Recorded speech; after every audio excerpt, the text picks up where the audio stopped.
Darnold situation, it was a relatively quiet offseason in Detroit. They cut longtime left tackle Taylor Decker and used a first-round pick on Clemson tackle Blake Miller. He'll play on the right side with Penei Sewell moving to the left. They also traded running back David Montgomery to Houston, replaced him in free agency with Isaiah Pacheco. So, Mina, how do you feel about this Lions roster at this point in the offseason? I feel good about the offense, even with some of the uncertainty on the offensive line. I just think they're so stacked at skill positions. You have Jared Goff. They should be fine. And the offensive line, I think, will get better. The defense, however, is a major area of concern for me. And it's not just about the absence of Arnold, who had his ups and downs when he played for Detroit, but the entire secondary, battling some injuries and losses. Brian Branch with that injury late in the season, not sure what the status is of Kirby Joseph. The cornerback room has struggled. And I think it's an interesting challenge for their defensive coordinator, Kelvin Shepard, because this is a defense that played a ton of man coverage and blitzed a lot last year. And they were successful when they did blitz. But I do feel that leaving these DBs on islands could be a little bit too risky. So he's going to have to problem solve as some of these younger players come along. But yeah, that side of the ball does concern me, Laura. I agree with you completely, Mina. Offensively, I agree. And I do think there are legitimate concerns about what the offensive line will look like. But I think when you look at the defensive side of the ball, and I think this is a little bit the case in the National Football League, if a quarterback gets hurt, he's hard to replace. If an offensive tackle gets hurt, he's typically hard to replace, especially a left tackle. Similar thing, a receiver. And then I think when you're on the defensive side of the ball, it's edge rusher. And then it's corners. You play a lot of corners throughout, the season. And there aren't guys that you can typically pick up off the street. And so if you don't have the ability, when you start to, have issues roster construction wise, because of suspension or otherwise, or just moving on, you can't just go to the street and say, all right, look, we're going to find, a corner that can play at the starter level. That's why I think just from a depth and ability standpoint, when it was already a concern, as Mina pointed out, well, I think you can look at Detroit and say, look, the rest of the division is really good. And you could probably argue have probably gotten better year over year. So that's where I think Detroit is in a pretty unique situation right now, especially defensively. Yeah.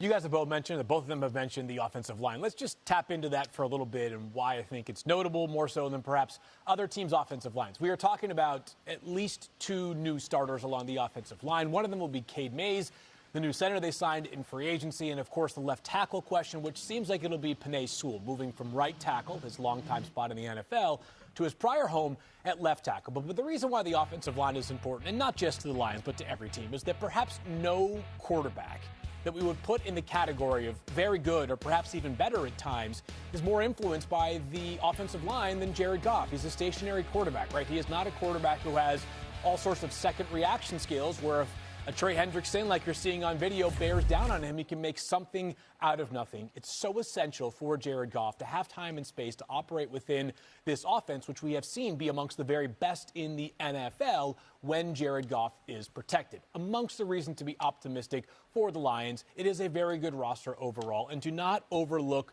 this factor. The Lions finished fourth in their division last year, Laura. Stings at the time. They have one of the most favorable schedules in the NFL. This division, I think, has the narrowest margin between whoever the best and whoever the worst team in the division actually is roster-wise. But Detroit has an edge that teams at the top of their divisions last year are not gaining because of their schedule. So I do think that the Lions are a legit playoff contender this year. I think the offensive line will determine their ceiling, though. Yes. Man, that was a lot of takes that I've been hearing a lot of takes that I just think are just so fundamentally wrong, or we're just having the wrong conversation again and again and again, and it's kind of driving me crazy. So, I'm excited to unpack this, but before we do, please, Detroit Lions fans, do not forget to subscribe and watch the full-length video, as that is without a shadow of a doubt the best way to support the growth of this channel so we can keep having the most unbiased, grounded, honest conversations about the Lions. It makes such a huge difference, and I would really appreciate it. Now, I want to start where he ended about the schedule, because the Lions were one of the only teams it was really just like the Lions and the Bengals, cause the whole time going into the schedule release, I kept downplaying it, and saying like this only matters so much, this only needs to matter so much, except for if you can position yourself to get the 1 seed, in terms of strength of schedule. And that is what I see with the Detroit Lions. Like my eyes lit up with the Detroit Lions and the Cincinnati Bengals. And so, I do think that has a lot going for them. Here's, snorts, what really irks me and annoys me about the conversations around the Lions and what they need. Was the offense perfect when Ben Johnson left and some of the O-line issues and all of that? No. Did it fall off an absolute cliff where? It was mayday, mayday, mayday, oh my gosh, oh my gosh, oh my gosh. No, it did not. You know, do I think it struggled against the better teams, against the better defenses, but we're still able to really get a lot of productions off the lesser teams? I do. But the reality is that this offense still had a lot of firepower and a lot of juice, regardless of who the coordinator was, regardless of who was calling the plays, and regardless of how great the pass block and the run block win rate were, okay? And I always talk about pass block win rates and run block win rates. Those were some of my favorite stats, honestly, actually. So, I think it's one of the more accurate statistics that you can get. Still has its own problems, but I still, like it. And so, it's like you see that pass block win rate 31st. And yet, Jared Goff threw for 4,500 yards, 34 touchdowns, which was second in the NFL, 8 interceptions, and a passer rating of 105. So, we're not really telling the whole story here. Yes, when the pressure actually gets to Jared Goff, is it the prettiest? It's not. But he's great against the blitz, when he knows it's coming, when he's able to pick it up and read it, get the ball out quick, all that good stuff. He's got some of the best stats against the actual blitz itself. Now, that doesn't mean that when you're being blitzed, that the pressure is actually getting to you, right? Sometimes you're getting blitzed and, or it's, you're getting blitzed and it's, you just know it's coming pre-snap, right? You sense it, and so you're able to get the ball, you're able to get rid of the ball before the pressure actually gets to you, and then, it won't count as like a pressure, right? It won't. It's like it's always hard to know when some of these lines get officially drawn statistically, Your guess is as good as mine at this point. It's always a little bit different. Also depends on what, who's actually doing the counting itself. There's actually like no master copy of statistics in the NFL. There's really not. Like it's actually kind of crazy. And it can be a bit frustrating at times. But I mean Jared Goff, but it's again, like that's the thing. If you look at this on the surface, right? Bad O-line, bad pass block win rate. And yet second in touchdowns. Second in yards. Got to be top 10 in passer rating. Yep, third in passer rating. And we can see pressures. He was 7th in pressures. So you understand where we're having the wrong conversation. He was also pressured 224 times and you talk about mobility here. He was sacked 47 times. So is it the best pressure to sack percentage? Number 20.6. Or excuse me, it was his pressure to sack percentage was 17. I was looking at Drake May because that's what I want to say.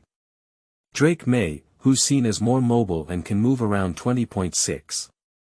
Again, Jared Goff, 224 dropbacks. With pressure. Drake May, 228. So pretty much toss-up, right? For all intents and purposes, essentially identical. Jared Goff was sacked 38 times. Drake May, 47 times. That's not a toss-up. That's a clear-cut difference. So right. Jared Goff, second reaction, third reaction, making something out of nothing. Is he the best of that? No, he's not. Neither is Matthew Stafford. Okay. So I think that conversation is a bit misleading. And now to the defense. We can have questions about the defense, no doubt. No doubt. This offense still has an amazing engine even in imperfect situations. Like, how good is our O-line? Who's our play caller? Oh, he's no longer our play caller. Now, we have another play caller. The defense just can't be terrible. Now, if we were trying to zoom in and try to figure out, can the Detroit Lions win the Super Bowl this coming season? For sure. Then I can understand going through this through a lot more of a fine-tooth comb. I could understand that. And although I do think we should largely look at the Detroit Lions through a Super Bowl lens because the agenda is to not just, oh, we're just trying to get back to the playoffs. We just want to be able to win the division again. Well, it'd be cool to get back to the division all right. It's like, no, you're trying to win a Super Bowl. And I get that. And I appreciate that and I respect that and I believe that. But also, we have to address what lens we're looking at. Something through. Because this Lions team with just an average defense will still be a brutal team to have to go through. Now, if they just kind of have an average defense, does that put them in a position to win the Super Bowl? Right? Like, and how good is the O-line? Right? Like, yeah, then all those things really, any of those potential issues, then, right, they really can get magnified. They can, then we should zoom in on that. And be like, okay, what's the story here? But since they missed the playoffs, if this was kind of a couple years ago, it's like, okay, they made the playoffs. They got knocked out of the division all right, right? I could understand that. But like, since they missed the playoffs and we are just kind of trying to at least in the beginning, get back on track, regain some of the momentum that you had over the last couple of years, minus obviously last year, I'm kind of just be competent. Just don't be a complete disaster. Defensively, that is. Because we've already seen the Lions overcome an imperfect offensive situation.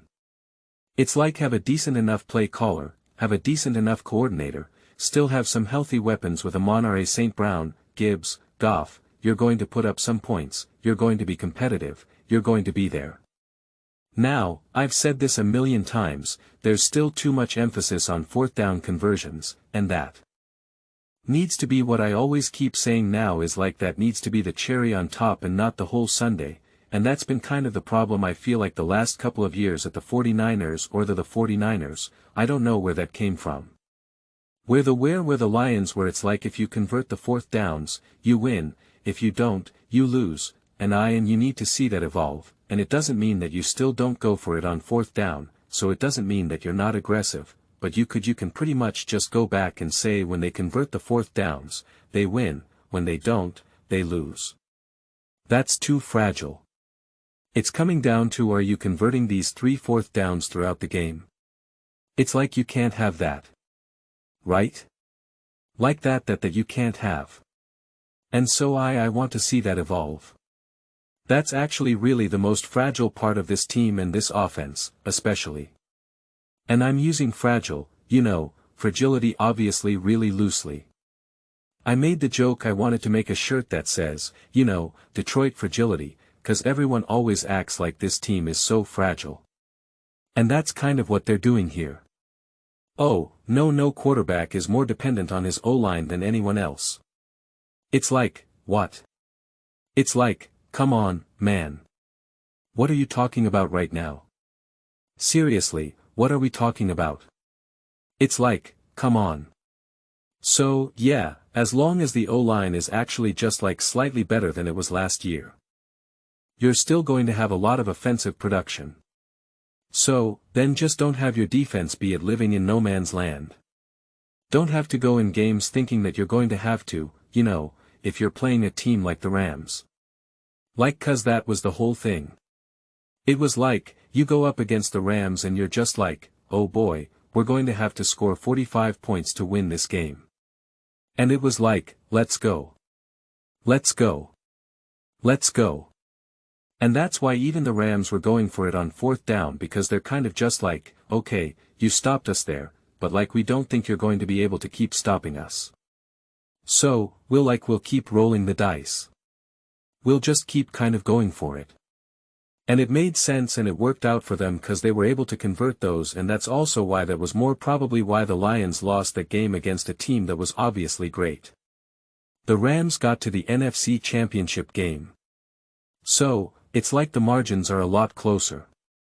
And I feel like since the Lions have run out of gas a little bit, that momentum, that perception about them obviously not even making the playoffs, they're standing in the division.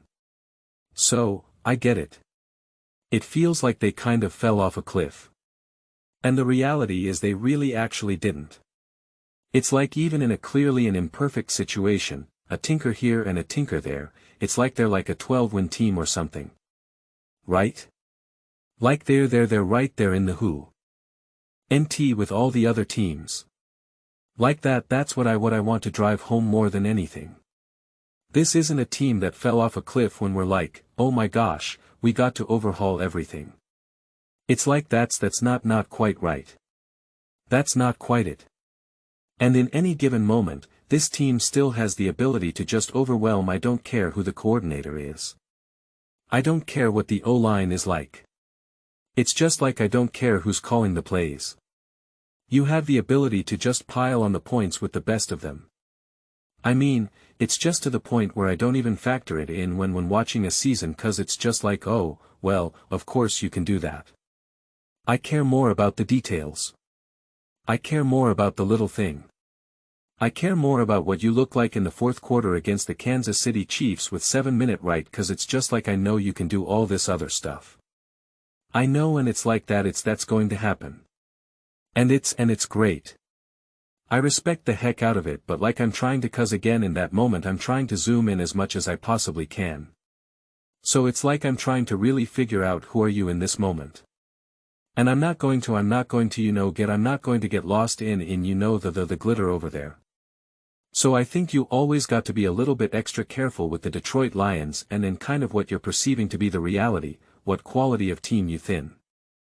They are, what's holding them back, where are the issues, where are the strengths? And we just seemingly get it wrong a lot of times with the Detroit Lions, honestly. We say Jared Goff is really not that special of a quarterback. He's dependent too much on his O-line in a way that's, I guess apparently he's the 32nd quarterback in terms of his O-line only.